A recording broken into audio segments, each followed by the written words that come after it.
Ալիևի ախորժակը գնալով բացվում է, պահանջների շարքը երկարում, Բաքվի օմբուդսմենն է հայերի առջև հատուցման պահանջ դնում։ Ընտրել երկու աթոռի միջև ԵԱՏՄ թե Եվրամիություն, Մոսկվան հիշեցնում է սպասվող կորուստների մասշտաբները։ Իրանին հարվածել է անդառնալի ռադիոլոգիական հետևանքներ կունենա, Կրեմլը պատրաստ է Վաշինգտոն-Թեհրան հաշտարարը դառնալ։ Աննախադեպ մաքսատուրքեր Վաշինգտոնից, Թրամփը աշխարհին տնտեսական պատերազմ է հայտարարում, Հայաստանի բաժինը 10% է։ Եթե վարորդը վարել չգիտի, կառավարիչն ինչու կառավարել իմանա, կադրային ճգնաժամ, որ գալիս է դպրոց մանկապարտեզից, Փաշինյանն ինքը ինչպես է ստացել վարորդականը։ Փռել ասֆալտին ազդանշան տալու կամ հայհոյելու համար, պարեկների անմարդկային պահվածքը թաղման շտապող վարորդի նկատմամբ, անպատժելիության հետևանքները։ Ինչպես չընկնել հակերների թակարդը, որ մեկ կլիկով ձեր հաշիվները չհայտնվեն ուրիշի գրպանում, զգուշացեք կիբերհանցագործներ են։ Դիմակավորված ծեծել են ՑՄՀ դատապարտյալներին, ինչ է կատարվում Նուբարաշենում, վնասել են գույքը, այրել ներքնակները, հարվածել դռներին։ Ավելի քան 300-ամյա Հմայիլը աղոթքների պահապան բուժիչ ժողովածուն Մատենադարանում, Սորբոնի համալսարանի պրոֆեսորի նվերը։ Արմենիայի եթերում նորությունների գլխավոր ժամն է, բարի երեկո, ես Շահանե Մեժլումյանն եմ, ամենակարևորն ու դիտարժանը մեր եթերում։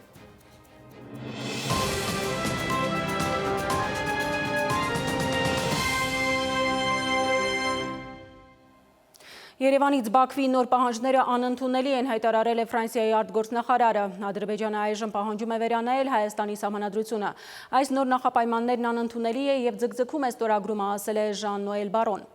Իսկ Ալիևի ախորժակը գնալով բացվում է, նա պաշտոնապես հնչեցնում է մեր սահմանադրությունը փոխելու և Մինսկի խումբը լուծարելու պահանջները զուգահեռ ադրբեջանական մեդիան ոչ պաշտոնական պահանջների շարան է կապել։ Այսօր էլ Բաքվի օմբուդսմենն է հայերի առաջ հատուցման պահանջ դրել։ Հենց երեկ էր հայտարարում, թե ընդամենը երկու պահանջ ունեն Հայաստանից, ընդամենը ու խաղաղության համաձայնագիրը կստորագրի։ Մուկն ու կատու է ուղղակի խաղում։ Ընդամենը դեկտեմբերին էր հաստատ պնդում անում Մոսկվայում, ռուսական լրատվամիջոցին համոզում, թե հենց բոլոր կետերը համաձայնեցնեն, ստորագրելու է։ Երբ կստորագրվի խաղաղության պայմանագիրը։ Երբ ամբողջը համաձայնեցվի։ Հիմա 17 կետանոց փաստաթղթի 17 կետն էլ համաձայնեցված են։ Երևանը տեղ ու ժամ է հարցնում ստորագրելու։ Նա էլի մանևրում է, ձգձգում, պաշտոնապես երկու պահանջ ներկայացնում, սահմանադրության փոփոխությունն ու Մինսկի խմբի լուծարումը, ոչ պաշտոնապես Բաքվի մեդիայով մեկ ու ցածր ռանգի պաշտոնյաների բերանով է ուզում արևմտյան ադրբեջանցիներ կոչվածի վերադարձ, Զանգեզուրի Միջանցք կոչվածով անցուդարձ, Հայաստանի ապառազմականացում ու նաև հատուցում է ուզում Հայաստանից։ Այս հատուցման մասին Ադրբեջանի օմբուդսմեն Սաբինա Ալիևան է խոսել, միացել պահանջողների շարքին։ Կարճ զրույցում 13 անգամ Հայաստանի անունն է տվել։ Այս կնոջ դատողությամբ էլ էկոլոգիական ու հումանիտար հանցագործությունների հեղինակը Հայաստանն է։ Ադրբեջանի պաշտպանը սակայն Արցախի խաղաղ բնակչության գնդակոծությունից չի խոսել։ Միջազգայինորեն արգելված զենք ֆոսֆորով հայ զինվորներին վառելուց չի խոսել։ Չի հիշել, թե ինչպես էին ռմբակոծում Ստեփանակերտի ծննդատունը։ Ընդամենը նրա սիրտը ամբողջ ուժով ձգտում է մի բան պոկել Հայաստանից։ 2025-ին կշարունակենք մեր գործունեությունը պաշտպանելու Հայաստանից վտարված մեր հայրենակիցների իրավունքները եւ ապահովելու նրանց վերադարձը հայրենի հողեր։ Ալիևան շարունակել է շեֆի Ալիևի զեղծարարությունը։ Հանրահայտ վանդալն է վանդալիզմից խոսում։ Այս կինն ասում է հայերը իբր ոչնչացրել են իրենց պատմական, հոգևոր, մշակութային հուշարձանները։ Խոսքը հետո էլ այս ոգով է։ Ալիևի մանր ու մեծ կատարածուները հենց նրա լեքսիկոնով են պահանջ վերջնագրերը ներկայացնում։ Ինչ է ասում Ադրբեջանի նախագահը, ասում է ես Հայաստանի նրա այդ հիմնական թեզիսը կամ իբրև թե իր արդարացումը, իբրև թե չի վստահում Հայաստանին եւ դրա համար էլ այս պայմանները ուզում է վերջնական խաղաղություն։ Նոր պահանջների առանցքում անշուշտ Միջանցք կոչվածն է, բայց նա Թեհրանն էլ աչքի առաջ ունի։ Հիմա ռևերանսներ է անում Իրանին, իրեն հերրու դիրքավորում Միացյալ Նահանգներ Իսրայել հակաիրանյան կոալիցիայից, որ թերևս բան պահանջի դրա դիմաց Թեհրանից, բայց Թեհրանը մեկ է, այսօր էլ պնդում է։ Սյունիքի մարզի շուրջ ստեղծված իրավիճակը փոխկապակցված է Իրանի շահերի հետ։ Սահմանների ցանկացած փոփոխություն Թեհրանի համար անընդունելի է։ Թեհրանում փաստորեն նոր չէ, որ գիտեն Ալիևին ու նրա ախորժակը։ Սիրան Շմիրադյան, ժամը լրատվական։ Խաղաղության համաձայնագրի ստորագրումը կնպաստի տարածաշրջանում երկարատև խաղաղության և կայունության ապահովմանը։ Երևանում վարչապետի հետ հանդիպմանը համոզմունք է հայտնել Հարավային Կովկասի և Վրաստանի հարցերով Եվրամիության հատուկ ներկայացուցիչ Մագդալենա Գրոնոն։ Փաշինյանը ընդգծել է Հայաստանի հավատարմությունը խաղաղության օրակարգին։ Անհնար է միաժամանակ լինել և ԵԱՏՄ-ում և Եվրամիությունում, Հայաստանին հերթական անգամ կողմնորոշվելու հայտ է ներկայացնում Մոսկվան։ Ռուսաստանի փոխարտգործնախարարը ասել է, թե հույս ունի, որ հայ հասարակությանը կբացատրեն ԵԱՏՄ-ից դուրս գալու հետևանքով սպասվող կորուստների մասշտաբները։ Նախազգուշացման է նման ռուս դեսպան Կոպիրկինի հայտարարությունը, թե Ուկրաինայի օրինակով հստակ երևում է, թե ինչ կարող է տեղի ունենալ մի երկրի հետ, որը ի հեճուկս իր ազգային շահերի դարձել է արևմուտքի գործիքը։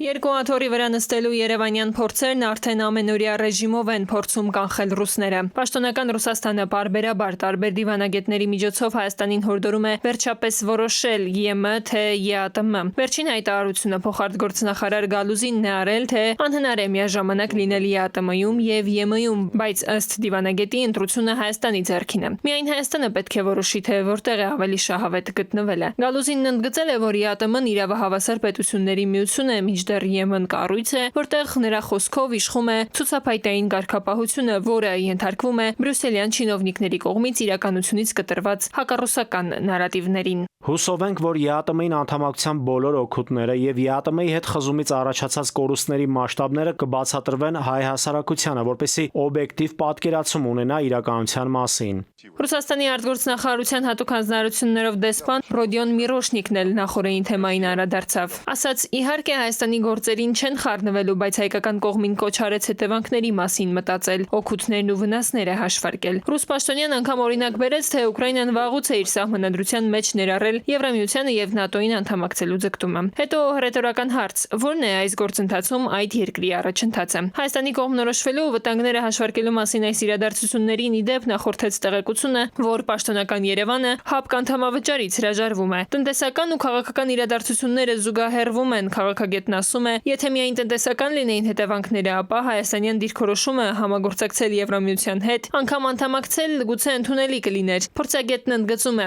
անվտանգային հարցեր կան։ Չի կարելի լինել մի տնտեսական համակարգում եւ մեկ այլ հակոտնյա անվտանգային համակարգում։ Ռուսաստանի ասածը հետեւյալն է. եթե դուք ԵԱՏՄ-ում լինելով տնտեսական հարաբերություններ եք ստանում, հակառակ դեպքում կստացի, որ միայն ինչ օգտակար եք համարում վերջնում եք, ինչ մեզ կարող է օգտակար դել, դրանից հրաժարվում եք։ Եթե Հայաստանը փաստացի սառեցրել է հարաբերությունների ՀԱՊԿ-ի հետ ու պնդում է, թե պարտավորությունները այդ կառույցը չի կատարում, մյուս կողմից Կրեմլի հետ կապերը էլ հինը չեն, ապա ինչ ունենք կորցնելու։ Քաղաքագետը համոզված է, անվտանգային հարցերը որոշվում են շահերով, իսկ արևմտյան շահերը մեր տարածաշրջանում համընկնում են թուրքականի հետ։ Կարող ենք միջին միջանցքի բացման ու վերահսկողության կորուստի վտանգի առջև կանգնել։ Եվրամիության համար շատ կարևոր է, որ միջին միջանցքը բացվի։ Այսինքն Թուրքիան Ադրբեջանի հետ եւ Կենտրոնական Ասիայի հետ ուղիղ անխոչնդոտ կապ ունեն եւ որ այդ կապը լինի ռուսական վերահսկողությունից դուրս։ Եթե արևմուտքը կարողանա Ադրբեջանին եւ Թուրքիային ճնշել, որպեսզի առանց ռազմական ագրեսիայի հարցը բացվի, դա կլինի հրաշալի լուծում։ Բայց արևմուտքի համար մեծ հաշվով էական չի այդ տարածքը, Զանգեզուրի միջանցքը կամ Շիրակի միջանցքը մեր վերահսկողության տակ կլինի թե Ադրբեջանի։ Բայց Հայաստանի գործադիրով օրենսդիրով արդեն անցել է ԵՄ-ին անդամակցելու գործընթացի մեկնարկի մասին նախագիծը։ Փաստացի Հայաստանն այդ գործը ձեռնարկել է լինելով ՀԱՊԿ ու ԵԱՏՄ անդամ պետություն։ Քաղաքագետն էլ է ասում, քաղաքական ու տնտեսական հակասությունը մեծ է, պետք է կողմնորոշվել։ Տիգրան Կուրգինյան, ժամը լրատվական։ Այժմ այն մասին, թե ինչ եք դիտելու թողարկման երկրորդ հատվածում մի փոխեք ալիքը, ամենահետաքրքիրը դեռ առջևում է։ Իրանին հարվածել է անդառնալի ռադիոլոգիական հետևանքներ կունենա։ Կրեմլը պատրաստ է Վաշինգտոն-Թեհրան հաշտարարը դառնալ։ Աննախադեպ մաքսատուրքեր Վաշինգտոնից։ Թրամփը աշխարհին տնտեսական պատերազմ է հայտարարում, Հայաստանի բաժինը 10% է։ Եթե վարորդը վարել չգիտի, կառավարիչն ինչու կառավարել իմանա։ Կադրային ճգնաժամ, որ գալիս է դպրոց մանկապարտեզից։ Փաշինյանն ինքը ինչպես է ստացել վարորդականը։ Փռել ասֆալտին ազդանշան տալու կամ հայհոյելու համար պարեկների անմարդկային պահվածքը թաղման շտապող վարորդի նկատմամբ անպատժելիության հետևանքները։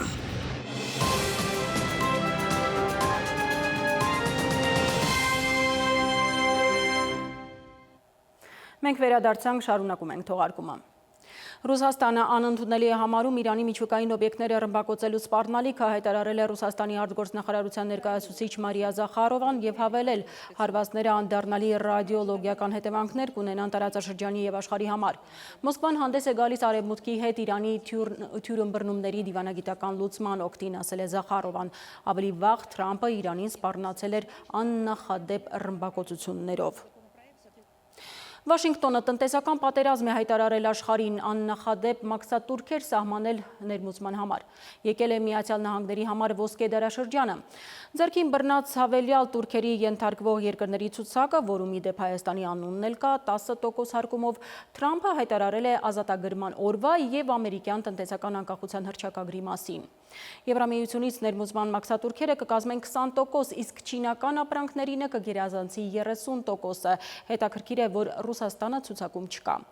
Թրամփի այս ձեռնարկին, որ իբր 50-ամյա անարդարությունն է փորձում վերականգնել եւ տրիլիոններ բերել ամերիկյան բյուջե, անմիջապես արձագանքել է ֆինանսական բորսան։ Դոլարը 2%-ով արժեզրկվել է։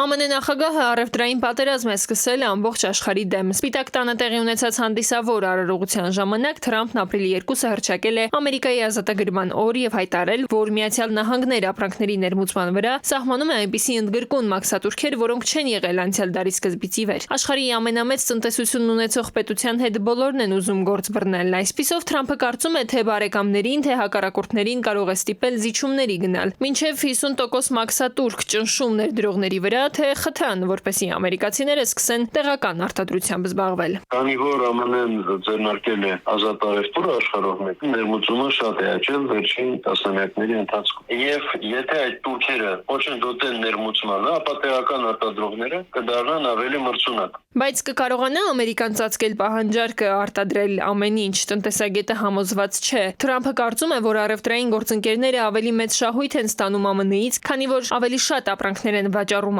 ԱՄՆ-ին, քան գնում են նրանից։ Այսօրվա պատասխան սակագները կոչված են հավասարեցնելու խաղի կանոնները։ Թրամփը համոզված է, թե կհաջողի։ Այսօր ազատագրման օրն է, սա ամերիկյան պատմության ամենակարևոր օրերից մեկն է, սա ամերիկյան տնտեսական անկախության հռչակագիր է։ Մենք Ամերիկան դարձյալ կդարձնենք հզոր եւ հարուստ։ Մեր երկիրը 50 տարուց ավելի է, ինչ խեղդված է, դա այլևս չի կրկնվի։ Տնտեսագետները հաշվարկում են, ինչ կա Թրամփի մտքին։ Նա համենայն դեպս ուղիղ է ձևակերպել, թե պատրաստ է բանակցությունների, եւ եթե որևէ մեկին դուր չեն գալիս նրա մաքսատուրքերը, նրանք կարող են չեղարկել ամերիկյան ապրանքների ներմուծման համար տուրքերը եւ դրանից հետո հնարավոր կլինի բանակցել։ Անհնար է կանխատեսել, թե ինչ մաքսատուրքեր կլինեն այն բանից հետո, երբ առաջիկա բանակցությունների արդյունքում յուրաքանչյուր երկիր համաձայնի կամ հանդգնի վիճաբանել Թրամփի հետ։ Այնուամենայնիվ տնտեսագետներն արդեն իսկ գնահատում են, որ Թրամփի որոշմամբ ԱՄՆ ներմուծվող ապրանքների միջին հարկը այսօրվա 3-ից 4%-ից կաճի մինչև 10-ից 15%։ Սկսել է շատ ռիսկային խաղ։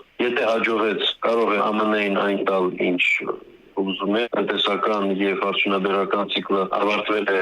մեկը եւ սկսվում է նորը, ԱՄՆ-ն ձեռք բերի դոմինանտությունը, ավելի մեծ է իհարկե հավանականությունը, որ չի հաջողի։ Ապրիլի 5-ից արդեն Թրամփի էմոցիոնալ հայտարարությունը օրենքի ուժ կստանա։ Հայաստանի համար սահմանված մաքսատուրքը 10% է։ Այստեղ տնտեսագետի դիտարկմամբ մեծ չեն լինի հարվածները մեր արտադրողներին։ Մեր արտադրանքի հիմնական շուկան Ամերիկան չէ։ Տիգրան Գուրգինյան, ժամը լրատվական։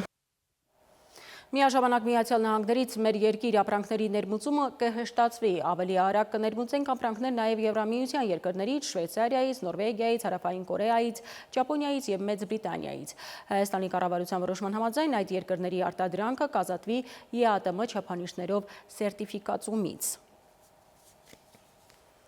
Հաջորդ թեմայի մասին կառավարիչ վարորդ թե սանտեխնիկ, ով որքան է տիրապետում իր գործին։ Դպրոցի տնօրենների քննությունը տապալելու հարցը կառավարության նիստին զայրացրել է Փաշինյանին։ Երկրում կադրերի սով է ճգնաժամ, որի պատճառները պետք է փնտրել դպրոց մանկապարտեզից։ Եթե վարորդը վարել չգիտի, կառավարիչը ինչու կառավարել իմանա, ասել է Փաշինյանը, պնդել բոլոր կառավարիչները, այդ թվում ինքը վերապատրաստման դասընթացների կարիք ունեն։ Նաև բացահայտել է, թե ինքը ինչպես է վարորդական իրավունք ստացել։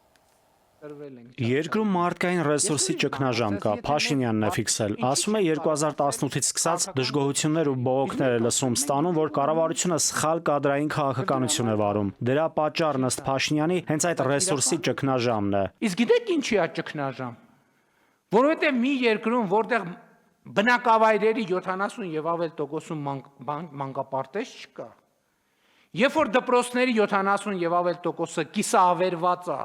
ֆիզիկական եւ բովանդակային առումով, չի կարող այդտեղ լինել, չլինել կադրային սով։ Քաղաքացիներ կան, որ աշխատանքի ընդունվելու աշխատանքով ապահովելու համար նամակներով դիմել են Նիկոլ Փաշինյանին։ Նամակներ գրողների գրագիտության աստիճանը Փաշինյանին նյարդայնացրել է։ Մարդը ինձ ես կխելագարում եմ ուղղակի։ Մարդը ինձ նամակ է գրում։ Մարդիկ ասում են, ոնց ասում են, բայց ինձ աշխատանք չես տալիս, պարոն վարչապետ։ Ասում ենք, նայում եմ այդ տեքստը իմ գրած 4 նախադասություն է, մեջը 17 հատ ուղղագրական սխալ կա։ Ես վերջերս մեկին չդիմացա պատասխանեցի, ասացի հարգելիս, բայց ասեմ գոնե նամակ գրելիս մի հատ տեքստիդ նայել, մի հատ դու չես համարում, որ դու քո կրթությամբ մի հատ պետքա զբաղվես։ Ջղայնացած նամակ հետ գրեց, ասեց չհասկացա, դու մտածում ես ես կրթություն չունեմ։ Նիկոլ Փաշինյանը դժգոհեց նաև քաղաքացիներին վարորդական վկայականներ տալու գործընթացից։ Դրանց մեծ մասն ըստ նրա կեղծ են։ Շատերը ավտոմեքենաներ ունեն, սակայն վարելու հմտություն չունեն։ Նա պատմեց, թե օրինակ ինքը ինչպես է լրագրությամբ զբաղվելու տարիներին վարորդական վկայական ստացել։ Երբ որ ստանում էի, հայտնի լրագրող էի, ես որ ծնկաչող աղաչի էի, ինձ չէին թողի, որ ես քննություն տամ։ Ես հələ բանին այդ տարածքին մի 300 մետրի վրա բերին իմ բանը տվին, ասին գնա ստեղից, շուտ հնարավորինս շուտ ստեղից գնա, գործ չունես մեզ հետ։ Փաշինյանը փաստում է ամեն տեղ այս վիճակը, ներառյալ կառավարման համակարգը։ Եթե կարելի է վարորդ լինել, չիմանալով մեքենա քշել,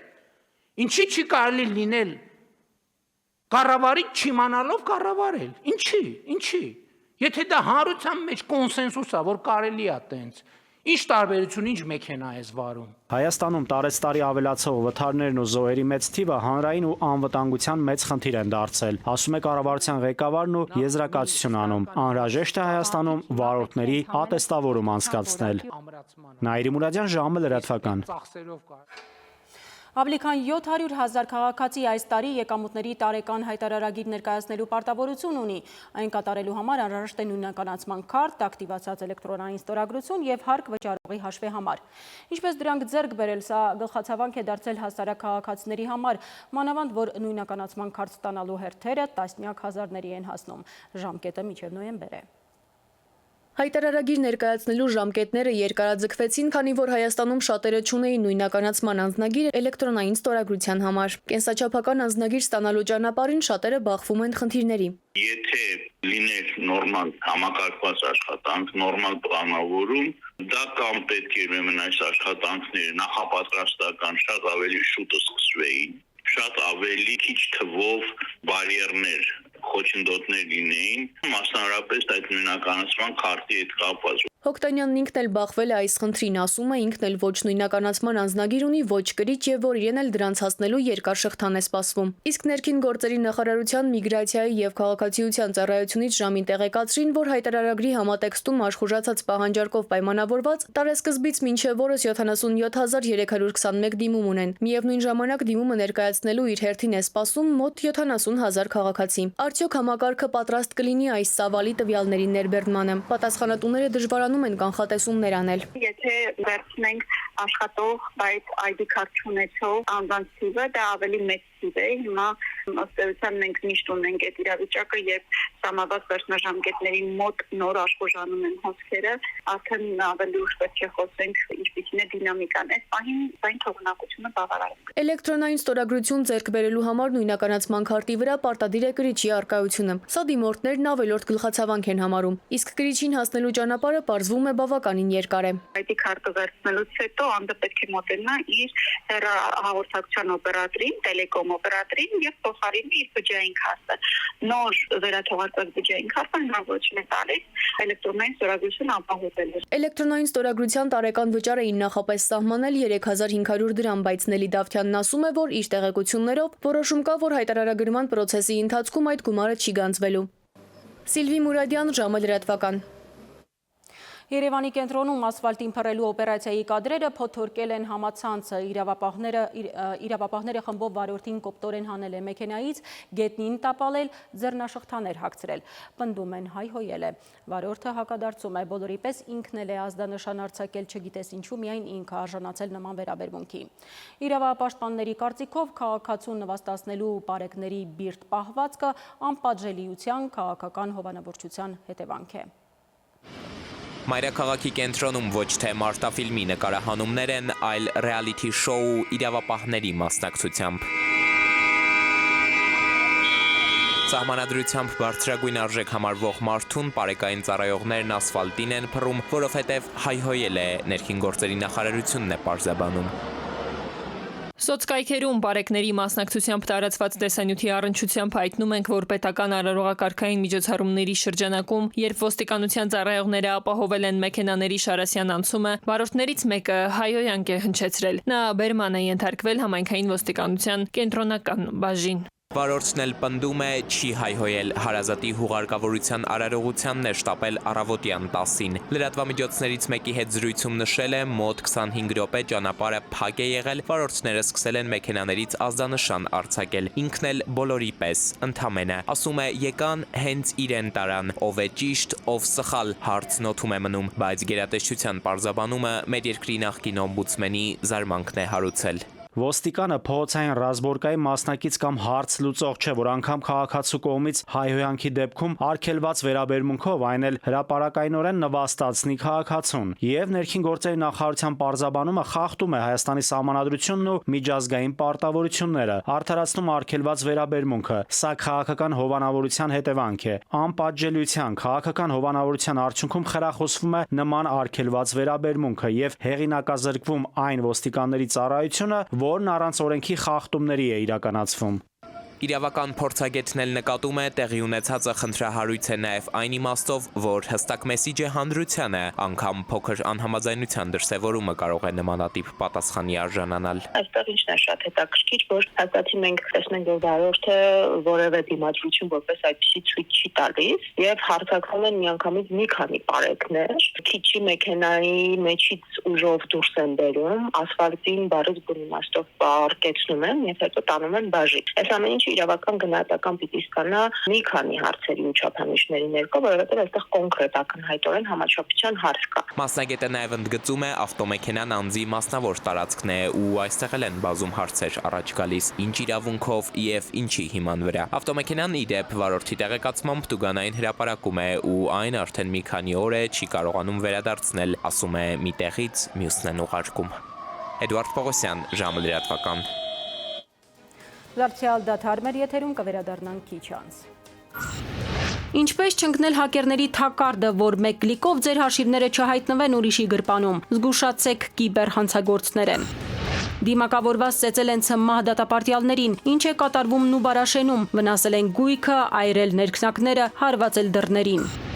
Ավելի քան 300-ամյա հմայիլը աղոթքների պահապան բուժիչ ժողովածուն Մատենադարանում, Սորբոնի համալսարանի պրոֆեսորի նվերը։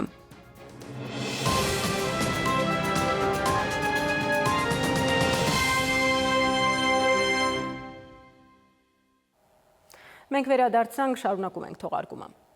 Հակերների թակարդն են ընկել եւ 10 միլիոն կորցրել երկու քաղաքացիներ, դեպքը վերջերս է տեղի ունեցել, գործով մեղադրյալներ կան։ Զեղծարարները զանազան հոգեբանական հնարքների են դիմում մոլորության մեջ գցելու օգտատիրոջը, որ մուտք գործի կեղծ է, չլրացնի իրական մուտքանունն ու գաղտնաբառը, ինչը հակերներին հետո թույլ է տալիս մուտք գործել օգտատիրոջ բանկային հաշիվ կամ ակաունտ եւ թակարդը պատրաստ է մեկ կլիկով ձեր հաշվի մնացորդը կհայտնվի ուրիշի գրպանում։ Ինչպես չընկնել կիբերհանցագործների ձեռքը կամ չդառնալ ֆինանսական ֆիշինգի զոհ։ Մեդիա փորձագետներից խորհուրդներ է լսել Էդուարդ Պողոսյանը։ Օտար երկրում ապրող ազգականը պարտքով գումար է խնդրում, իսկ վստահ եք, որ հենց իր հետ եք շփվում։ Քննչական կոմիտեից տեղեկանում ենք, որ այլ պետությունում ապրող քաղաքացիների սոցիալական կայքերի օգտահաշիվներ կոտրելով, զեղծարարներն այսպես արդեն մոտ 10 միլիոն դրամ են հափշտակել։ Սխեման տարբեր է, բայց նույնանման։ Կոտրած էջը գուցե ժամանակ էլ չվատնեն ու գործի դնեն, բայց ավելի հաճախ արգելափակում են, իրենք նորը բացում ու գրեթե ամբողջությամբ նմանեցնում իրականին։ Պարզապես 2-3 նամակ կարդում են, հասկանում են այդ մարդու ձեռագիրը, գիրը, հասկանում եմ, այս մարդը ոնց է շփվում իր բարեկամի հետ, ու այն ձևով այն գրում են։ Մեդիա մասնագետներն ասում են, ֆինանսական վիշինգի այս տեսակը վաղեմի պատմություն ունի, այնպես չէ, որ նորություն է, պարզապես կիբերհանցագործությունների առանձնահատկություն, տարբեր ձևեր, տարբեր ժամանակներում են իրենց հերթական ակտիվությունն ունենում։ Անձնական տվյալների պաշտպանության հետ կապը ճիշտ այնքանով է, որքանով որ որպես գործիք չարագործն օգտագործում է ինքնության հողություն, այսինքն գողանում է այլ մարդու ինքնություն, հանդես է գալիս այլ մարդու տվյալներով եւ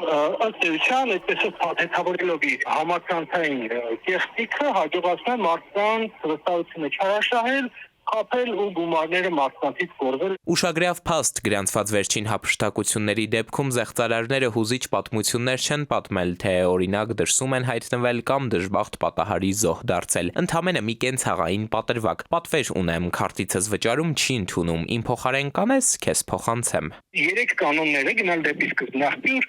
համացանցում տեղի ունեցողը պրոյեկտել իրական կյանքի վրա ու վերհանել ռիսկը եւ երրորդը օգտագործել համաչափության կանոնը եւ անհավաչափ տվյալներով հասկանալ որտեղ խնդիր ունենք, այդ 3 կանոնը իրար հետ կիրառելու դեպքում բնականաբար ռիսկերը չեն զրոյանա, բայց շատ կփչանան ցանկացած մարդու պարագայում։ Քնչականից նաև հայտնում են, որ 2 մեղադրյալ կա արդեն, նրանցից մեկին կալանավորել են, մյուսի դեպքում տնային կալանք ու բացակայելու արգելք սահմանել։ Էդուարդ Պողոսյան, ժամը լրատվական։ Ավելի քան 300-ամյա հմայիլ աղոթագիրքը տեղ է գտել հայոց ձեռագրերի մայր պահոցում։ Այն մատենադարանին է նվիրել Սորբոնի համալսարանի պրոֆեսորը։ Պահպանից բուժիչ այսպիսի 570 աղոթագիրք ունի մատենադարանը, միայն ձեռագիր։ Պահպանվել է մոտ 2 տասնյակ էլ տպագիր հմայիլ։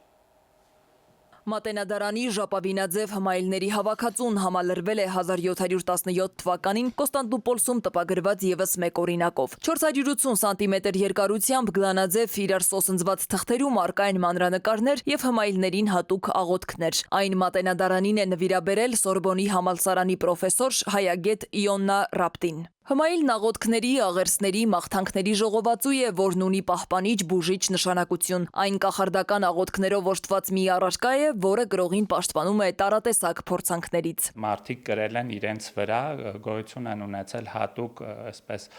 կտորից, կաշվից տուփեր, որոնք կոչվում են կշտապանակներ, բառը հենց ինքնին հուշում է կուշտը պահելու համար եւ հատկապես երկար ճանապարհորդությունների ժամանակ ու հատկապես առևտրականները դրանք գրել են իրենց վրա եւ օրվա տարբեր պահերին կատարել են ընթերցումներ։ Գլանաձև փաթաթվող հմայիլները կազմված են իրար սոսնձված կամ կարված որոշ քանակի գրեթե հավասար թղթերից կամ մագաղատներից։ Դրանց երկարությունը հիմնականում լինում է 600-ից 800 սանտիմետր, որոշ դեպքերում կարող է հասնել նույնիսկ 28 մետրի։ Պարունակում են Գրիգոր Նարեկացու Մատյան ողբերգությունից հատվածներ,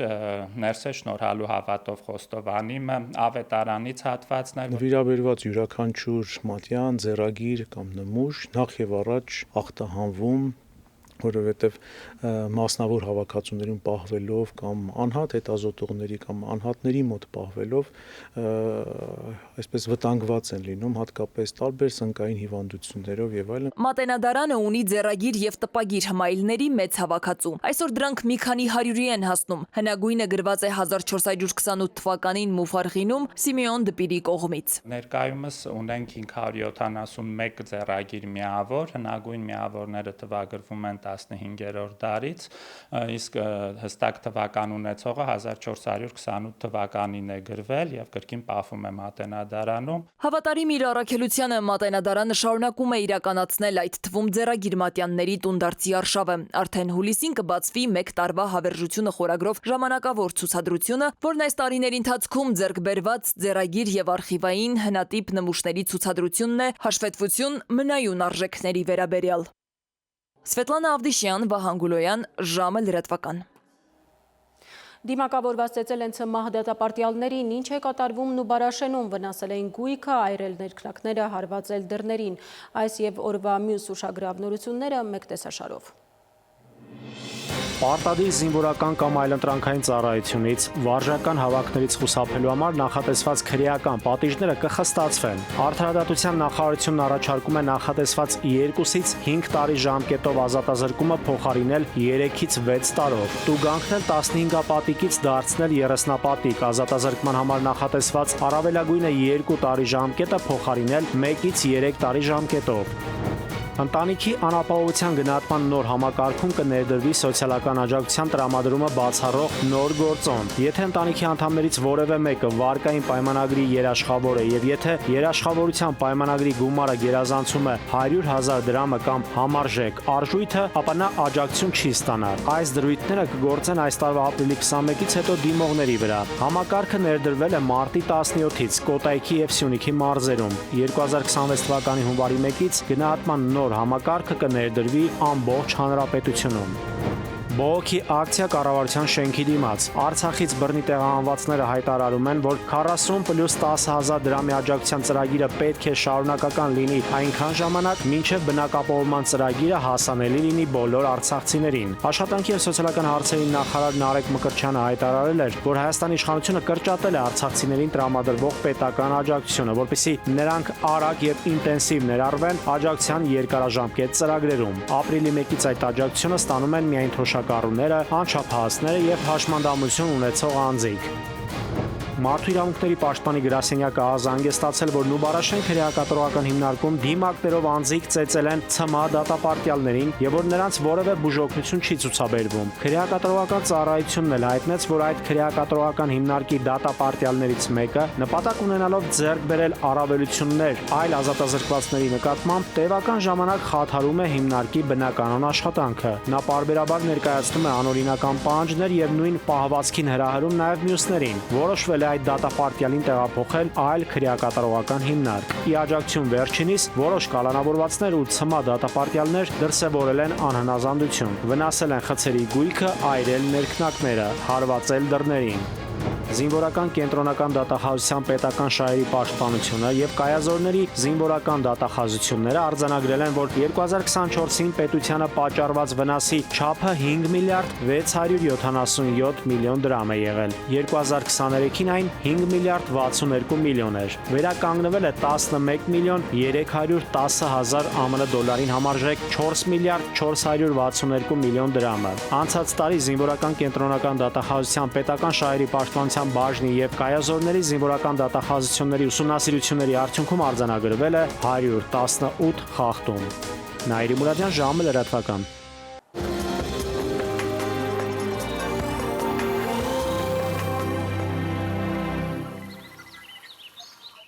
Եվ վերջում եղանակի մասին կարճատև անձրևներ, տաք եղանակ են կանխատեսում օդերևութաբանները։ Իդեպ եղանակի տեսության հովանավորն է Ֆերոսի ապրանքանիշը իր հուսալի, անվտանգ և գերխնայող գազի կաթսաներով, որոնք պաշտոնապես ներկայացված են էքստերիեր խանութ սրահների ցանցում։ Ֆերոսի եղանակ ստեղծող կաթսաներ։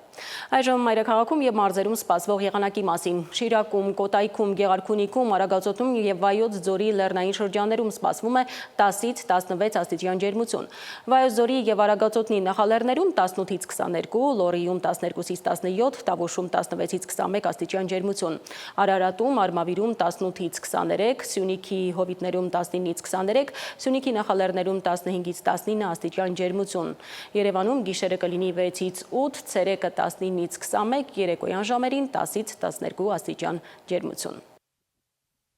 Այսքանն էինք պատրաստել այսօրվա համար, ես ձեզ հրաժեշտ եմ տալիս և մաղթում խաղաղ գիշեր։